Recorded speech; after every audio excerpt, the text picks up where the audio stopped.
नमस्कार, मैं हूं आशीष चित्रांशी और आप देख रहे हैं द न्यूज लॉन्चर। मोदी और मोदी की पूरी कंपनी, मोदी के मंत्री, मोदी के सांसद, मोदी के अलग अलग राज्यों में विधायक, सबके लिए बाकायदे पैक करके, लिफाफों में पैक करके चूड़ियां आई हैं। अब आप यही सोचेंगे कि किसी देशद्रोही का काम होगा ये, किसी धर्मद्रोही का काम होगा ये, किसी विपक्षी पार्टी का, अखिलेश, राहुल, इन लोगों का काम होगा, इनके कार्यकर्ताओं का काम होगा? नहीं, ये भारतीय जनता पार्टी के नेताओं ने भेजा है। ये जो चूड़ियां भेजी गई हैं, बीजेपी के नेताओं द्वारा भेजी गई चूड़ियां हैं कि ये चूड़ियां पहन लो तुम। ये देश के लिए बड़ी अच्छी बात भी नहीं है, ये संकेत शुभ नहीं है। ये चूड़ियां पहने न पहने, लेकिन भारत के लोकतंत्र और संविधान को बेड़िया जरूर पहना देंगे। क्योंकि जब आपसी टकराव होगा तो फिर कहां संविधान बचेगा, कहां लोकतंत्र बचेगा। लखनऊ से लेके वाराणसी तक, लखनऊ जहां योगी आदित्यनाथ बैठे हुए हैं और वाराणसी जिस पर पीएम मोदी के नजर और पीएमओ की नजर 24/7 रहती है, दोनों में भयंकर बवाल है। दोनों जगह भयंकर बवाल है। भारतीय जनता पार्टी में अब किसान मोर्चा के जिलाध्यक्ष और इस लेवल पे इस्तीफे, अभी तक तो मंडल लेवल पर था, अब जिलाध्यक्ष लेवल पर श्याम सुंदर त्रिपाठी जिलाध्यक्ष किसान मोर्चा, उन्होंने भी इस्तीफा दे दिया। अब इस्तीफे ऊपरी लेवल तक जा रहे हैं धीरे धीरे। भाजपाई इस वक्त सब छिपे हुए हैं। इक्का दुक्का छोड़ दिया जाए, एक स्टेटमेंट ब्रजभूषण के बेटे का पोस्ट आया है सोशल मीडिया पर, प्रतीक भूषण का, नहीं तो भाजपाई बिल्कुल गायब है। सोशल मीडिया से गायब है, कैमरों से गायब है, भाजपाई सब छिपे हुए हैं और साहेब जश्न में डूबे हुए हैं एज यूजुअल। वो इसीलिए तो बंसी, नीरो, इन सबको हम लोगों ने अब चर्चा करना छोड़ दिया। सब बहुत बौने नजर आते हैं हमारे साहब के सामने, बहुत छोटे नजर आते हैं। उसे भाऊ को ले आइए चर्चा में, जोड़िए। स्वागत है भाऊ। जरा देखिए अब स्वागत का क्या, इस देश में स्वागत सत्कार सब खत्म है। अब देखिए जरा हेडलाइन। ये तो बस हाँ? एक फॉर्मेलिटी हो गई है। आप कार्यक्रम में जुड़वाते हो तो शब्द बोलने होते हैं कि भाऊ स्वागत है, और मैं भी नमस्ते करता हूँ, प्रणाम करता हूँ। मैं दर्शकों को प्रणाम करता हूँ, और उनमें प्रणाम इसलिए भी करता हूँ कि आप सब लोग महान हैं। ये सब हो रहा है और आप देख रहे हैं। सब हमारा चल काम बोलना है, हम बोलते हैं निरंतर। कितनी भी उत्पीड़न हो, कितना भी परेशानी हो, जब तक जीवित है बोलेंगे, चीजें सामने लाएंगे। वो खबरें जो आपसे छुपाई जाती हैं, वो खबरें जो पैसे के तराजू में नीचे रह जाती हैं, वो तमाम खबरें जो आप के साथ सरोकार है जिसका, वो लाने के लिए आशीष जी प्रतिबद्ध है। और फिर हम दोनों जहां पे भी कोई बात होती है, इसीलिए हम बार बार कह रहे हैं कि हमको डर है जो नहीं होना चाहिए। मैं सिविल वॉर से डर रहा हूं, मैं अराजकता से डर रहा हूं। बहुत मेहनत से आजादी पाई है, बहुत मेहनत से समाज में सामंजस्य बिठाया है, बहुत मेहनत से इस संविधान को लागू करने के लिए मानसिक रूप को देश में तैयार किया गया है। लेकिन 2014 के बाद जो विष, पता नहीं है कौन से शिव के भक्त हैं, अपने आप को शिव के भक्त कहलाने वाले, अरे शिव ने तो विश्व को बचाने के लिए विष को कंठस्थ किया था, नीलकंठ कहते हैं।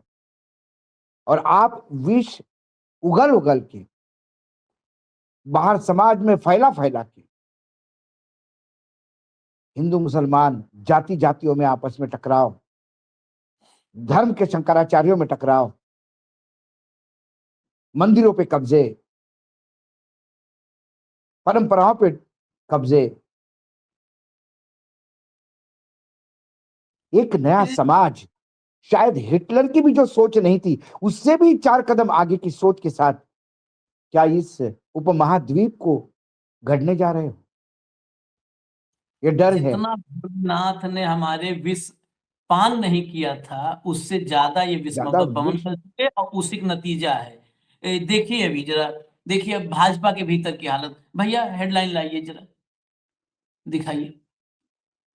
यूजीसी नियमों को लेकर बीजेपी के अंदर हाहाकार, कई इस्तीफे, बरेली के सीएम सस्पेंड। चलिए आगे बढ़िए, ये खबर देखिए। भाजपा नेता ने सवर्ण सांसदों को चूड़ियां भेजी।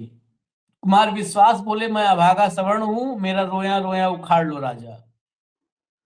चलिए आगे बढ़िए, आगे चलिए तो जरा जो है दिखाइए ये खबर है।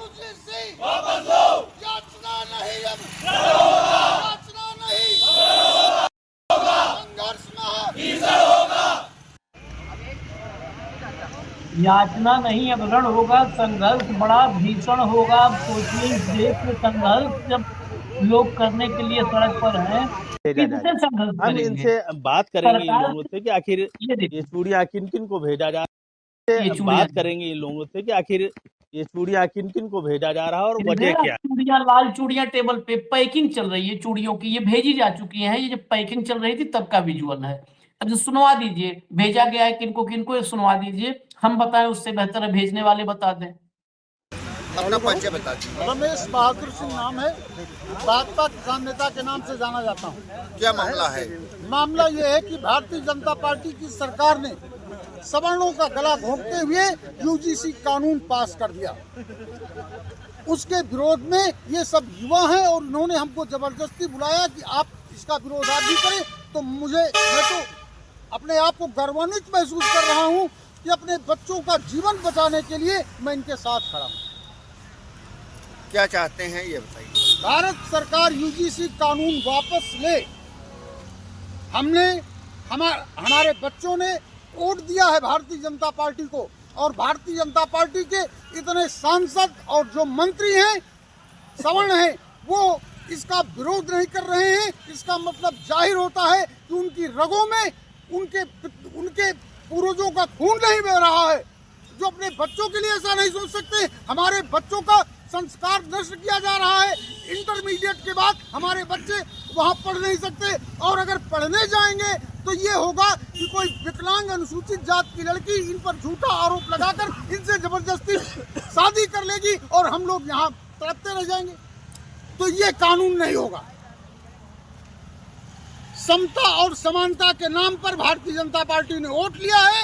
हमको समानता चाहिए। संविधान की उन धाराओं में जहां पर यह स्पष्ट लिखा हुआ है कि भारत का प्रत्येक नागरिक समानता का अधिकार रखता है, तो ये कहां का अन्याय है कि अनुसूचित जात, अनुसूचित जनजात, बैकवर्ड हमारे बच्चों पर झूठा मुकदमा लिखा दे, कोई जांच नहीं होगी, उस जांच कमेटी में कोई सवर्ण नहीं होगा, सजा काटेंगे।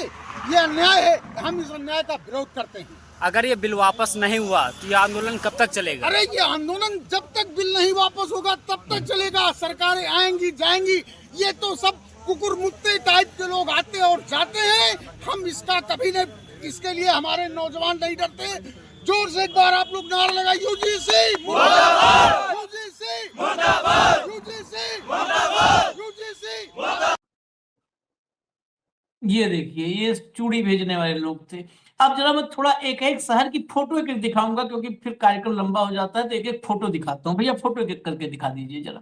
ये देखिए, वाराणसी में एसीपी प्रतीक कुमार और एडीसीपी मुख्यालय नम्रता की गाड़ी लोगों ने रोक दी, वहीं से उनको वापस भगा दिया। ये गाड़ी रोक दी वहां पर।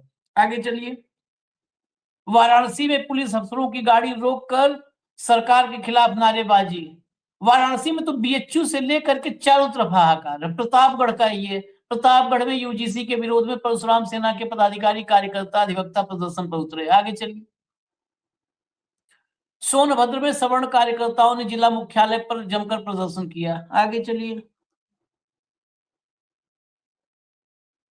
ये जो है यहाँ पर देखिए नारेबाजी लगाते हुए, ये आगे बढ़िए, कलेक्ट्रेट में नारेबाजी लगाते हुए विजुअल्स हैं। आगे बढ़िए, ये जौनपुर के विजुअल हैं। देखिए 6-7 जिला तो अभी हो गया। ये अयोध्या तपस्वी छावनी, ये बहुत मोदी जी के लिए बैटिंग कर रहे थे। पीठाधीश्वर परमहंसाचार्य परमहंस हैं कोई, ये पीएम को लेटर लिख के विरोध जता रहे हैं। ये अलग अलग जगहों से विजुअल है। ये देखिए फर्रुखाबाद, नारेबाजी, प्रधानमंत्री गद्दी छोड़ो। चलिए अब आते हैं जरा कुछ विजुअल्स पर। लखनऊ की स्थिति आपको दिखाते हैं, दिखाइए भैया। ये देखिए भाव लखनऊ।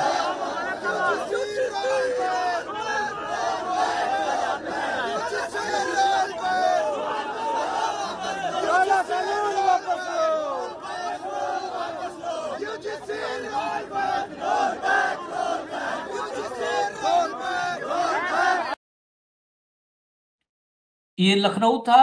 अब यूजीसी का जो दफ्तर है दिल्ली में, वहां पर बड़े प्रदर्शन की आहट है, आशंका है, छावनी में तब्दील किया जा रहा है। चारों तरफ से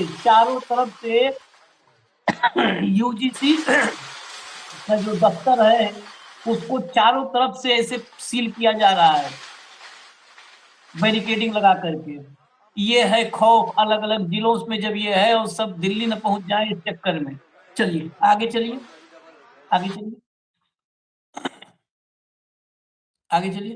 दिखाइए जरा। कपड़ा उतार दिया एक भाई साहब ने, ये देखिए भाव। और यहाँ के ये जीते हुए लोग, ये जीते हुए सवर्ण के लोग जो बैठे हुए हैं यहाँ पर, सरकार को लेकर इनको आप देखो, बातें करने में आग्रह करूंगा कि वो जो सरकार के प्रति गुस्सा है वो इस कदर ज्यादा हो रहा है कि लोग अपना जो है वो राष्ट्रपति उतारने के तैयार हो गए हैं। ये लो भेज दो मोदी को, दे दो ये इस तरह की जो चीजें हैं कोई यहाँ दे दो मोदी निश्चित तौर पर जो ठीक है। ये हालत कर दी है हमारी, वो जो है वो एक बड़े आंदोलन का रूप लेते हुए ये हालत कर दी, नंगा कर दिया सवर्णों को क्या। देखिए क्या हालत कर दी, वाकई ये हालत कर दी। मैं सवर्णों की बात नहीं कर रहा हूं, मेरे लिए तो ज्यादा महत्वपूर्ण है इस देश का वो तबका जो सदियों से जो है वो शोषण झेला है, लेकिन ये पूरे देश की इज्जत को नंगा कर दिया इन लोगों ने। भाऊ जरा देखा आपने, पूरे देश की इज्जत। कोई कपड़ा उतार के सड़क पर नंगा हो रहा है, कहीं लखनऊ में देखिए सड़कों पर, पूरी सड़कों पर बैठे हुए हैं छात्र। दिल्ली में घेराबंदी हो रही है, और सबसे महत्वपूर्ण जो चूड़ियां आई हैं, भारतीय जनता पार्टी के भीतर भयंकर खलबली है। श्याम सुंदर त्रिपाठी, ये जिलाध्यक्ष किसान मोर्चा, अभी जिन्होंने चूड़ी भेजी वो किसान मोर्चा के नेता। ये इस्तीफे, भारतीय जनता पार्टी अब कहां पर, अफसरों के इस्तीफे, नेताओं के इस्तीफे। भाजपा में क्या इसका कोई फर्क होगा, या मोदी और शाह ऐसे ही बेफिक्र रहेंगे? क्योंकि अभी कोई फिक्र दिख नहीं रहा। नहीं, अभी नेता फिक्र दिख नहीं रही है, फिक्र दिख नहीं रही है। और मैंने कहा ना कि ये आंदोलन और पिकअप करेगा। मैं इसीलिए कह रहा हूँ कि ये क्या एक कोई गृह युद्ध की तरफ तो हम नहीं जा रहे। ये मेरी एक आशंका है, क्योंकि आशीष कोई भी गृह युद्ध, मैंने जितने भी गृह युद्ध का स्टडी किया, वे इतिहास के विद्यार्थी रहे हैं, ये छोटी सी चीजों से शुरू हुआ और देखते देखते बवाल हो गया। सवाल है कि ये यूजीसी का जो आपने कानून लाया, ये कानून है क्या? मैं कई दर्शकों को ये लग रहा होगा कि पता नहीं यूजीसी क्या है।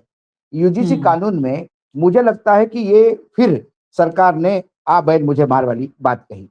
उन्होंने एक promotion of equity of higher educational institute regulation 2026 का एक कानून पास किया।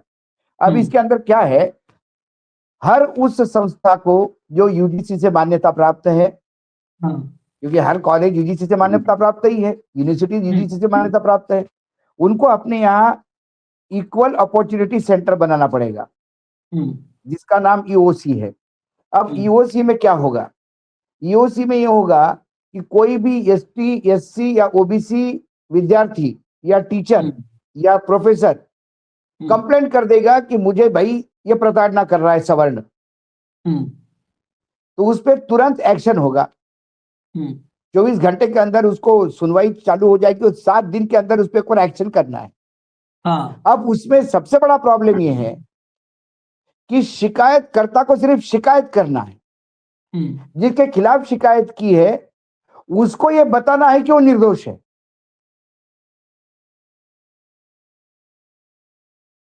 तो जैसा कई जगह कई कोर्ट की टिप्पणियां भी है कि एट्रोसिटी का जो कानून था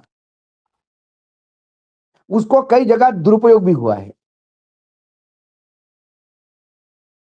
हमारे देश में ऑलरेडी रैगिंग के खिलाफ एक कानून था। एट्रॉसिटी के खिलाफ एक कानून है। किसी पिछड़े ओबीसी एसटी के विद्यार्थी को प्रताड़ित करता है कोई भी, तो वो रैगिंग के तहत अपने लिए न्याय मांग सकता है। वो एट्रॉसिटी कानून के तहत अपने लिए न्याय मांग सकता है। ये नए से जो डर है सवर्णों को, कि उदाहरण के तौर पे कोई लड़का चुनाव लड़ना चाहता है, पंडित जी का, मिश्रा जी का, उसके खिलाफ किसी ने कंप्लेंट कर दी इक्वल अपॉर्चुनिटी सेंटर में कि साहब ये मुझे जातिगत गालियां दे रहा था और ये दे रहा था। अब उस लड़के पे एक्शन होगा, उसको स्कूल कॉलेज से निकाला जाएगा। अब वो उसको प्रूव करना है कि उसने गाली नहीं दी। ये बहुत, मतलब ये क्यों लाया कानून? कई कानून मुझे समझ में नहीं आते क्यों लाए जाते हैं। एग्जिस्टिंग कानून थे ना, रैगिंग के विरोधी कानून है, एट्रॉसिटी के खिलाफ कानून है, उसी कानून के तहत ये ग्रीवेंसेस आप एड्रेस कर सकते थे। और इसमें सिर्फ विद्यार्थी नहीं आएंगे, लेक्चरर्स भी आएंगे।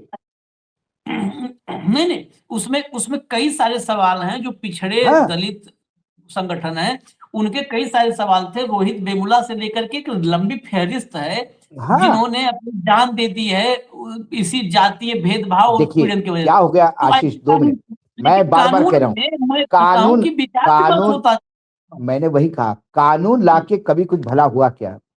हाँ, क्या मुझे बताइए, रैगिंग के खिलाफ कानून नहीं है क्या? फिर आपने देखा होगा कि आईआईटी में कोई कूद के मर जाता है, कोई किसी ने विद्यार्थियों के टीचर ने जोर से हंस दिया और उसको बेइज्जत किया स्कूल में, तो उसको कर दिया है। कानून है, महिलाओं पे अत्याचार करने के खिलाफ कानून है, लेकिन महिलाओं के अत्याचार रुकते हैं क्या? आपको समाज में मानसिक बदलाव लाना होगा, सामाजिक बदलाव लाना होगा, और सामाजिक बदलाव लाना के लिए सामाजिक समरसता चाहिए। और वो सामाजिक समरसता आपको रखना नहीं है, क्योंकि जब तक समाज को बांट के नहीं रखोगे तब तक आप सत्ता में नहीं रहोगे। इसलिए ये ब्राह्मण बहुल एरिया है तो यहाँ ब्राह्मण को टिकट दे दो, ये जाट बहुल है तो जाट को टिकट दे दो, या शेड्यूल कास्ट की सीटें ज्यादा है तो उसको दे दो, या जैन कम्युनिटी ज्यादा है तो उनको टिकट दे दो। जब आप चुनावी राजनीति ही आपकी वोट के इर्द गिर्द घूमती है।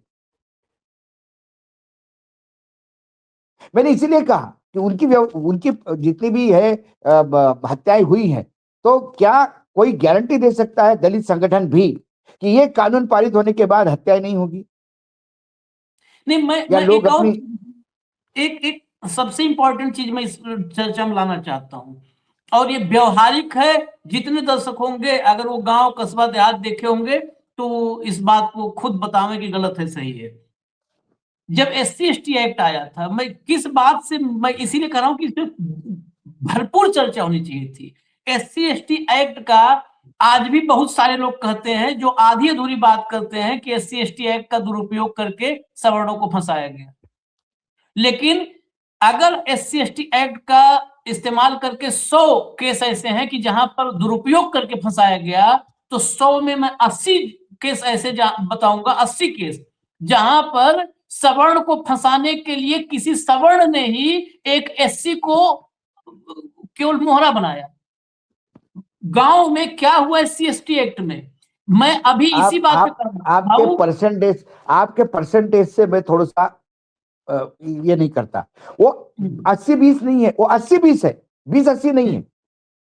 100 में से 80 केसेस ऐसे हैं जहां सवर्णों की आपसी लड़ाई में दलितों का यूज हुआ है।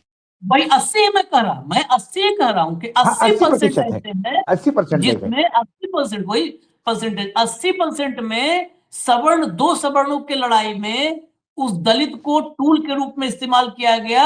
अरे फलनवा आओ सामने दारू पियाएंगे। आज भी इस देश में जाना बहुत बड़ी बात, उसकी सुनवाई होती नहीं। यदि किसी दलित की तुरंत सुनवाई होती है, इसका मतलब उसके पीछे किसी का बैकिंग है। नहीं, दलित अत्याचार, दलित शोषण पर इस देश में तो बहस होनी चाहिए, क्योंकि वो बराबरी पे कहाँ है? उनको तो अभी भी इस्तेमाल किया गया टूल के मैंने रूप में। वही तो कहा हुआ पिला के, कि पाउच पिला के, दारू आओ Exactly. शाम को, इसके हाँ, दारू आओ, 500 रुपया लो, फलाने पे फंसाओ। जो देश में टोटल क्राइम होता है उसमें सबसे ज्यादा क्राइम दलितों के खिलाफ क्यों है परसेंटेज? हाँ कानून है ना, हाँ कानून होते हुए क्योंकि कानून का डर नहीं है, पॉइंट नंबर 1। दूसरी बात, कानून पास करने से काम नहीं होता, उस कानून का क्रियान्वयन हो सकता है क्या ये देखना है। क्या दलित आज किसी के खिलाफ पुलिस स्टेशन में कंप्लेंट, पूरे उत्तर प्रदेश में ठाकुरों के थाने हैं, कौन कंप्लेंट लिखवा लेगा? कौन लिखवा लेगा? हुआ ना, क्या हुआ उन्नाव वाले केस में? वो लड़की के पिता और चाचा गए थे ना कंप्लेंट करने कि मेरे बेटी की इज्जत लूट ली गई है। वो तो घर ठाकुर की लाइन थी, वो तो ठाकुर ही क्या थे। हुआ? क्या हुआ? हाँ। उस गरीब था ना, वो गरीब था इसलिए तो हुआ ये कांड। उसके पिता को पुलिस ने मार दिया, कंप्लेंट करने वाले को। चाचा अभी भी जेल में है, उसकी मां मौसी मर गई, वकील मर गया। ये मानसिकता है, समाज में मानसिकता बदलनी होगी। मात्र कानून बनाने से कभी कोई भला नहीं हुआ, और सरकार कानून बनाने के टोकनिज्म करती है। सरकार कहती है कि हमने कानून बना दिया, हमारी ड्यूटी खत्म। कानून बनाने के बाद सरकार की ड्यूटी और ज्यादा बढ़ती है, उसकी जिम्मेदारी ज्यादा बढ़ती है, क्योंकि सिर्फ कानून बनाना महत्वपूर्ण नहीं है, उस कानून का क्रियान्वयन करना जरूरी है। और जिसके लिए कानून बनाया उस अंतिम व्यक्ति तक उस कानून का लाभ पहुंचना जरूरी है। क्या क्या क्या हो जाता है? कौन सा कानून का पालन होता है मुझे बताइए। आप बोलते हमने इतना कानून बनाया, ये कानून बनाया।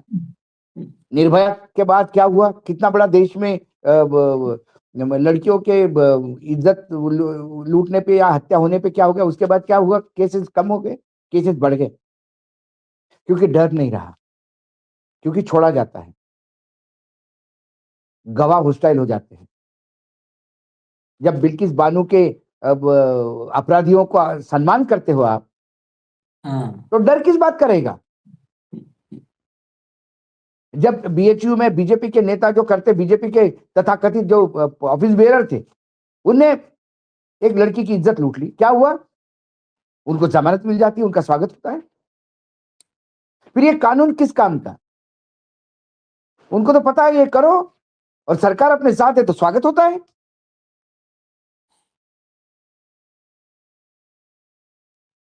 आदिवासियों की जमीन नहीं लेनी चाहिए, कानून है, आए दिन आदिवासियों की जमीन चली जाती, क्या कर लोगे आप?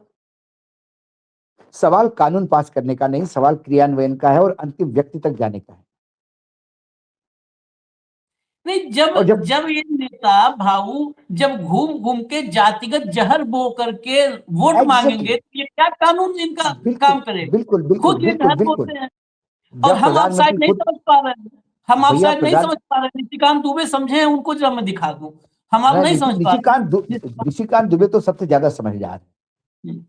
जब देखिए, निशिकांत ने अभी चूड़ियां उड़ियां आई हैं, लेकिन निशिकांत दुबे को सुनिए, पढ़िए जरा भैया, निशिकांत दुबे पढ़वा दीजिए। तो निशिकांत दुबे का पोस्ट ले आइए, उसको पढ़ना जरूरी है। ये देखिए, यहां पर भी देखिए, गौर से शुरुआत ही से देख लीजिए, और जो लोग चूड़ी उड़ी भेज रहे हैं, प्रदर्शन कर रहे हैं, वो भी गौर से पढ़ ले। अपने जो है मूर्खता अगर उनकी है तो निशिकांत दुबे से संपर्क करें। मोदी है तो मुमकिन है, विश्वास रखिए। यूजीसी नोटिफिकेशन की सभी भ्रांतियों को दूर किया जाएगा। संविधान की आर्टिकल 14 एवं 15 के अनुसार अनुसूचित जाति, अनुसूचित जनजाति, पिछड़े वर्ग और सामान्य वर्ग में कोई फर्क नहीं है। 10% आरक्षण सामान्य वर्ग को केवल और केवल माननीय प्रधानमंत्री मोदी जी के कारण मिला है। 1990 मंडल कमीशन लागू होने के बाद इस देश की सभी राजनीतिक पार्टियों ने सरकार बनाई, लेकिन न्याय केवल मोदी जी ने दिया। इंतजार कीजिए, यूजीसी की भ्रांतियां भी खत्म होंगी। यही तो इंतजार में कर रहा हूं। मेरा निशिकांत दुबे से एक सवाल है, छोटा सा। ये जो भ्रांतियां खत्म हो जाएगी, ये बात कहते हैं आप, या इसको दुरुस्त किया जाएगा, तो बेसिकली इसको बनाने वाले भांग खा के बना रहे थे क्या?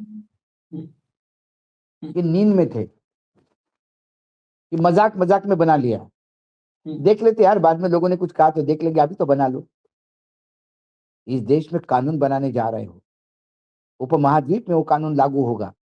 140 करोड़ लोगों के जीवन में इससे फर्क पड़ता है, और आप कहते हो भ्रांतियां कम होगी। मोदी है तो मुमकिन है, मोदी है तो यकीनन मुमकिन है। ऐसी बड़ी बड़ी गलतियां और ब्लंडर मोदी जी ही कर सकते हैं। नोटबंदी की, रोज कानून बदलते थे। मोदी है तो मुमकिन है। नोटबंदी के कारण क्या फायदा हुआ किसी को नहीं पता, सिर्फ मोदी जी को पता है। मोदी जी है तो मुमकिन है। 3 किसान कानून लागू किए, क्यों किए, वापस क्यों लिए? मोदी है तो मुमकिन है। बिना पूछे कानून लाओ, बिना पूछे वापस ले जाओ। अध्यादेश लाया था लैंड एक्विजिशन के लिए, क्यों कैंसिल कर दिया? मोदी है तो मुमकिन है। हमारी फौजें जब पाकिस्तान में अंदर तक घुस गई थी, ये एंकर और एंकरनियों के अनुसार, उसके बाद भी सीज फायर एक फोन पे किया है। मोदी है तो मुमकिन है। हमारे किसान बर्बाद करने के लिए मार्केट खुला जा रहा है। मोदी है तो मुमकिन है। आए दिन अमेरिका जूते से पिटाई कर रहा है। मोदी है तो मुमकिन है। देश पे 200 लाख करोड़ से ज्यादा का कर्जा हुआ। मोदी है तो मुमकिन है।